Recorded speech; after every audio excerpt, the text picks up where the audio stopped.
സുഭാഷിതങ്ങൾ 15-ാം അധ്യായം. സൗമ്യമായ മറുപടി ക്രോധം ശമിപ്പിക്കുന്നു, പരുഷമായ വാക്ക് കോപം ഇളക്കിവിടുന്നു. വിവേകിയുടെ നാവ് അറിവ് വിതറുന്നു, വിഡ്ഢിയുടെ അധരങ്ങൾ ഭോഷത്വം വർഷിക്കുന്നു. കർത്താവിന്റെ ദൃഷ്ടികൾ എല്ലായിടത്തും പതിയുന്നു, ദുഷ്ടരെയും ശിഷ്ടരെയും അവിടുന്ന് ഉറ്റുനോക്കുന്നു. സൗമ്യന്റെ വാക്ക് ജീവന്റെ വൃക്ഷമാണ്, വികടമായ വാക്ക് മനസ്സ് പിളർക്കുന്നു. ഭോഷൻ തന്റെ പിതാവിന്റെ ഉപദേശം പുച്ഛിച്ചു തള്ളുന്നു, വിവേകി ശാസനം ആദരിക്കുന്നു.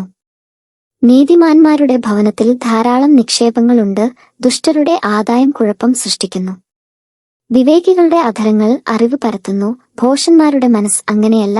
ദുഷ്ടരുടെ ബലി കർത്താവിന് വെറുപ്പാണ്, സത്യസന്ധരുടെ പ്രാർത്ഥന അവിടുത്തെ സന്തോഷിപ്പിക്കുന്നു. ദുഷ്ടരുടെ മാർഗം കർത്താവിന് വെറുപ്പാണ്, നീതിയിൽ ചരിക്കുന്നവരെ അവിടുന്ന് സ്നേഹിക്കുന്നു. നേർവഴി വിട്ടു നടക്കുന്നവന് കർക്കശമായ ശിക്ഷണത്തിന് വിധേയനാകും, ശാസനം വെറുക്കുന്നവന് മരിക്കും.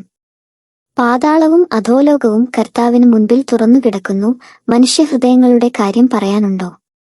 പരിഹാസകന് ശാസനം ഇഷ്ടപ്പെടുന്നില്ല, അവന് ജ്ഞാനികളെ സമീപിക്കുകയുമില്ല. സന്തുഷ്ടമായ ഹൃദയം മുഖത്തെ പ്രസന്നമാക്കുന്നു, ഹൃദയവ്യത ഉന്മേഷം കെടുത്തിക്കളയുന്നു. ബുദ്ധിമാന്റെ മനസ്സ് വിജ്ഞാനം തേടുന്നു, ഭോഷന്മാരുടെ വദനത്തിന് ആഹാരം ഭോഷത്വമാണ്. ദുഃഖിതരുടെ ദിനങ്ങൾ ക്ലേശഭൂയിഷ്ഠമാണ്, സന്തുഷ്ടമായ ഹൃദയം നിരന്തരം വിരുന്ന് ആസ്വദിക്കുന്നു. വലിയ സമ്പത്തും അതോടൊത്തുള്ള അനർത്ഥങ്ങളുമായി കഴിയുന്നതിനേക്കാളും മെച്ചം ദൈവഭക്തിയോടെ അല്പം കൊണ്ട് കഴിയുന്നതാണ്. സ്നേഹപൂർവം വിളമ്പുന്ന സസ്യാഹാരമാണ് വെറുപ്പോടെ വിളമ്പുന്ന കാളയിറച്ചിയേക്കാൾ മെച്ചം. മുൻകോപി കലഹം ഇളക്കിവിടുന്നു, ക്ഷമാശീലൻ അത് ശമിപ്പിക്കുന്നു. അലസന്റെ മാർഗം മുൾപടർപ്പുകളാൽ ആവൃതമാണ്, സ്ഥിരോത്സാഹിയുടെ വഴി നിരപ്പായ രാജവീതിയത്രേ. വിവേകിയായ പുത്രൻ പിതാവിനെ സന്തോഷിപ്പിക്കുന്നു, ഭോഷന് അമ്മയെ നിന്ദിക്കുന്നു. ബുദ്ധിഹീനൻ ഭോഷത്വത്തിൽ ആനന്ദിക്കുന്നു, ബുദ്ധിമാന് നേർവഴിക്ക് നടക്കുന്നു. സതുപദേശമില്ലെങ്കിൽ പദ്ധതികൾ പാളിപ്പോകും, വേണ്ടത്ര ഉപദേഷ്ടാക്കളുള്ളപ്പോൾ അവ വിജയിക്കുന്നു. ഉചിതമായ മറുപടി പറയുക ഒരുവന് ആഹ്ലാദകരമത്രേ, സന്ദർഭോചിതമായ വാക്ക് എത്ര നന്ന്.